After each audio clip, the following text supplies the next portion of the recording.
Hello Leo, Sun, Moon Rising, and Venus Signs. Kamusta kayo? Sana po'y nasa mabuti kayong kalagayan. Welcome back po sa Star Tarot.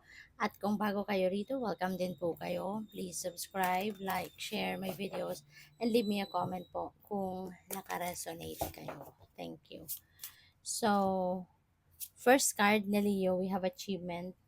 Focus on what makes you victorious. Okay? Focus on that rather than other things na po pwedeng makasira ng diskarte mo, pwedeng makaderail, 'di ba, ng iniisip mo. So, kung ano man yun dito yung makakatulong sa iyo para maging matagumpay ka, doon ka mag-focus. No? Hindi doon sa kung ano man ang bagay na pwedeng mag-hold back sa iyo. Hindi doon sa mga bagay na pwedeng ah, maging sagabal, 'di ba, sa inyong pagkamit ng inyong tagumpay. Alright? So, we have learning new skills. Ayan. Education is the most powerful personal resource you can use to change your life and world.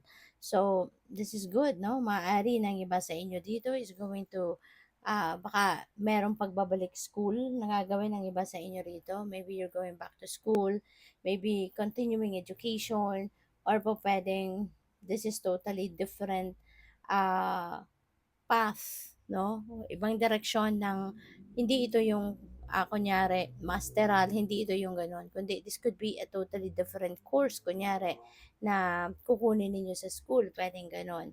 So, yun, depende sa inyong sitwasyon, but feeling ko handa kang matuto, no, ng bago sa ngayon. Matutong yun ng new skills or yung mga talents mo, maaaring gusto mong i-enhance, gusto mo pang i-hone ang mga yan. So, good luck. So, we have Archangel Michael. Ayan. So, Michael provides protection and strength. Ayan. So, paalala ito sa iyo. Diba? Paalala ito sa iyo na pinoprotektahan ka, ginagabayan ka, at tinutulungan kang malayo, no, sa kung ano man ang mga negativity na maaaring lumapit sa iyo or maaaring nandiyan dyan sa paligid mo. Maaari din na you are praying all the time. No? Maaaring lagi kang, you always call on Archangel Michael. Baka lagi kang nagdadasal sa kanya. Baka lagi kang nag-ano, lagi kang nag-o-offer ng prayer sa kanya. No? So, po pwedeng ganun ang ganap. Tignan natin kung ano pa ang sitwasyon ni Leo, mensahe. And by the way, maraming salamat for subscribing. And if you haven't subscribed yet, subscribe na kayo.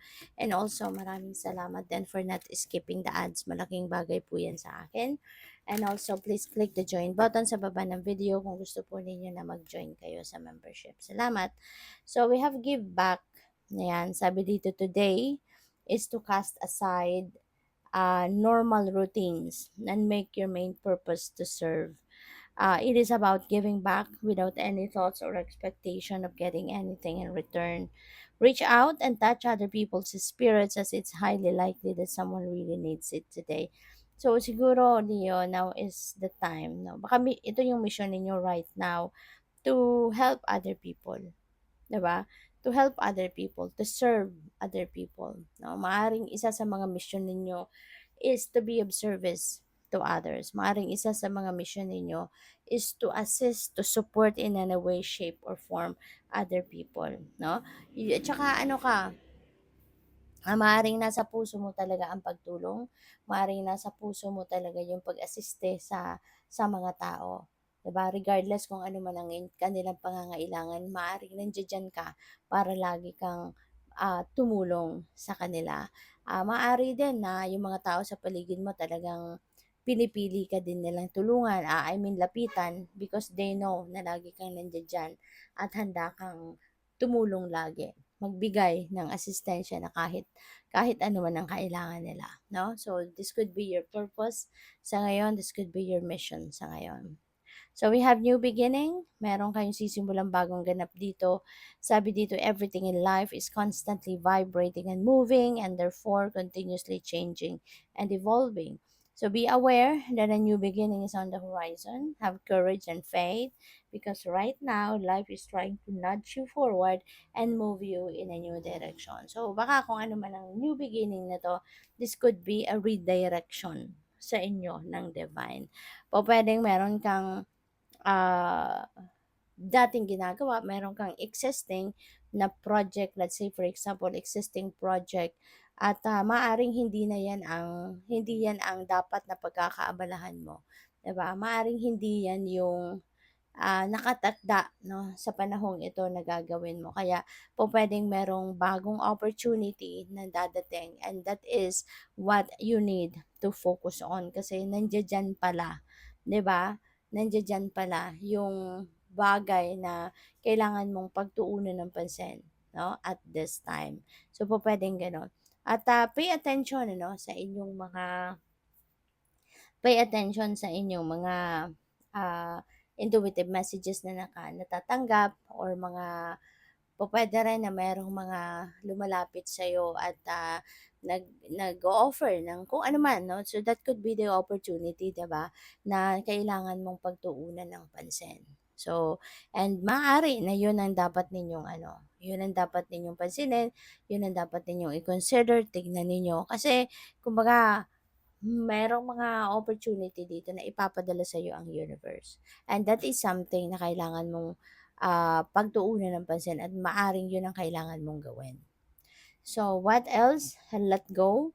Once you let go of the outcome, you'll be able to release all the emotional constraints and that have held you back in the past. Trust in the higher good and guidance of the Spirit as we have only your best intentions at heart and will do everything in our power to protect you. Yan. So, panahon na, no? Para i-release mo kung ano man yung control mo over things. Kasi baka kaya hindi mo na-achieve pa yung mga gusto mong ma-achieve because kinokontrol mo kung ano yung outcome, 'di ba? Na dapat na maging resulta ng bagay na 'to. Pero 'di ba nga, 'di ba, hindi naman may mga bagay kasi na hindi natin kontrolado. Katulad ng siguro ng outcome na 'to na hinahangad mo. Maybe that is not the outcome no na dapat mangyari or maaari din na totally talagang kung ano man ang pinagkakaabalahan mo, maaaring hindi talaga 'yan ang para sa'yo sa ngayon. Kaya kahit anong gawin mo, hindi magka-come to fruition or hindi mangyayari kung ano yung gusto mo na outcome.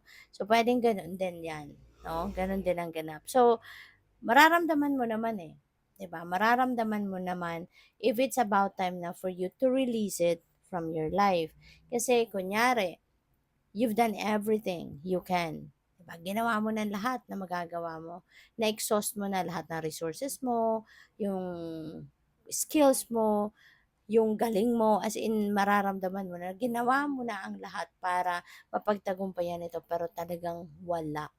'Di ba? Lalong nadi-derail, lalong lalong humihinto, lalong walang nangyayari, yung mga gano'n ba. So that could be an indication already na it's about time na for you to release it from your life at magsimula ka na ng bagong buhay. Magsimula ka ng um, mag-take action towards something else katulad nito na merong bagong opportunity. So kaya kailangan mo siguro na i-release na 'to kung ano man ito, 'di ba? Kung marami ka ng signs dito na nakikita na hindi talaga 'to para sa 'yo, 'wag mo nang pigilan. 'Wag mo nang ipilit sa sarili mo. I-let go mo na 'yan at magsimula ka ng iba. Alright? So good luck po. Thank you for watching Love and Light. Namaste.